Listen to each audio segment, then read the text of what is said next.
Hello, how are you doing today? Good, thank you. Okay, so we're meeting to discuss the classroom observation that we had yesterday.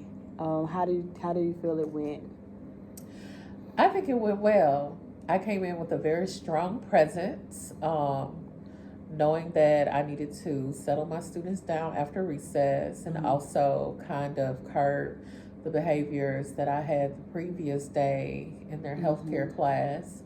Um, and we were able to finish our previous ELA lesson and start on a new one. So I felt accomplished. That's good. So based on observation, we was looking at selective verbatim. So we were seeing how your responses were to the students as well as the students' responses to you, and seeing how that correlates to classroom management. So when we look back at the video just now, what were some highlights that kind of stood out to you? What are some things that you felt? I noticed that as soon as the students came in, I immediately, put my thumb down to get them to follow the procedures that I put in place. I was reminding them of what I needed them to do to put their book sacks in the cubbies, to get someone to pass out the material to everyone, and to have a quick seat so that we can go ahead and get started with the day's lesson. Okay. So based on the video, do you feel like more of your responses were of praise? Was it of correction? Was it preventative? Like, how do you feel? I think that in the beginning, there's a lot of prevention going on because I'm setting up the expectation of what I need from them.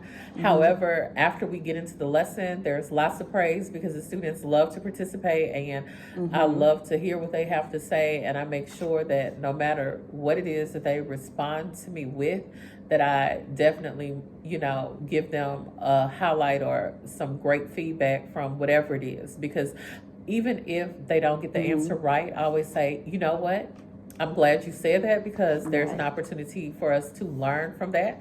So, you guys, at this time, this student has allowed us to learn something that we can avoid in the future. So, that was a great response. So going back to like the beginning of the lesson, we did see that a lot of it was preventative and corrective. So what do you think is actually causing that? That I guess you say that that communication. Yes, I think it's that at school we require the students to behave a certain way and conduct themselves, in more of a formal way. Whereas at home, they don't necessarily have those same structures. So each day, you have to remind them, okay, you guys, we're at school. These are the things that we need you to do. Also, too, for me, that particular class that you observed comes to me directly after recess. So they've just had a lot of free time. They have gotten a chance to do all the things that they couldn't do in class, and I have to settle that energy down when they come to me to kind of get them back in gear of participating in the classroom setting appropriately. So those are definitely, I think, some of the reasons why I kind of go into trying to prevent things that I know can happen if I don't bring the energy level down. Okay. So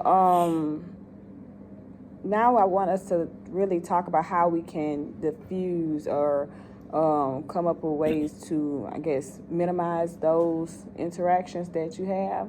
So do you want to do a role playing exercise real quick? Okay. Okay. So I'm going to be one of your students. I'm going to use the name, I guess, Samantha. Okay. So I know in the previous video, we observed, we seen that the students were walking in and that one student raised a hand, and then in response to that, you told her, no, you ignored her.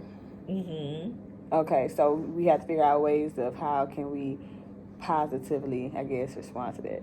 Yes. Okay. I'm just walking. Okay. Okay.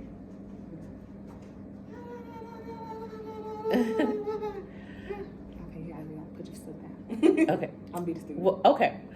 Welcome to class, Elisha. Why don't you go ahead and get settled for the day?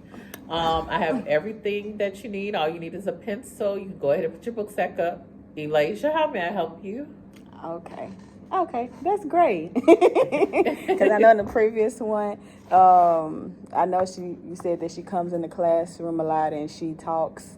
I mean, not she talks, or she will escalate to where you can't even get the list started. She has a lot of questions to just start the day, like just walking in. What's our question today? Can I see the agenda? May I go to the restroom? Right. Lots of things. And I'm like, you know that I'm going to show you the focusing question today. You know I'm going to show you the agenda. You know I have to get everyone in and settled first before we start this. So I don't want to just tell you, because then I'm going to have to repeat it for everyone else. Furthermore, I'm also trying to watch the class and make sure that they are doing what they're supposed to do as they enter. Yeah, that sounds good.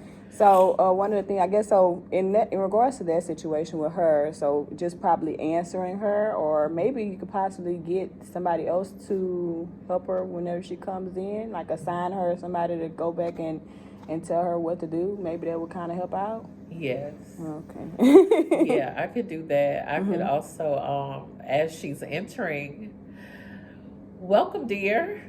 Do you have any questions for me as you work to put your book sack up and gather your materials? What would you like to talk about right now? And maybe kind of like preemptively attack those questions so that once everyone else is settled, we can just get started and not still have to answer all of her questions. Okay, so even with that, do you think it's possible to like create like a little sheet or a piece of paper or something that has the to-dos on it? That way she just actually look at the sheet and follow along. Not like it's worth. Yes, I could print the agenda and just have an agenda on her desk, so she knows exactly what it is just for her. So when she comes in, instead of it being like an interruption. Yes. But I did provide you with some materials on how to, proactive ways in dealing with students such as her in her outbursts. So hopefully that will kind of help. And if you have any questions about it, you can always ask me. But I enjoyed watching your class. Thank you. I appreciate you so much. Thank you. Like I said, more so like I realized it's just in that beginning of class where we had that a lot of areas where you were doing preventive and correcting behavior. Then as you went along, it was more so praise. So that's very good that you're able to, change it around really quickly. Yes. So just finding ways to kind of mitigate the beginning. Okay. You have any feedback for me? No, I do appreciate you choosing me as somebody that you would observe, because it's actually helping me grow and helping me see things that I didn't see before. And also too, with me being out of the classroom so long and coming back, I have a lot to pick up with, remember, and learn. So I appreciate all that you're doing to help me. Yes. All right. Thank you. You're welcome.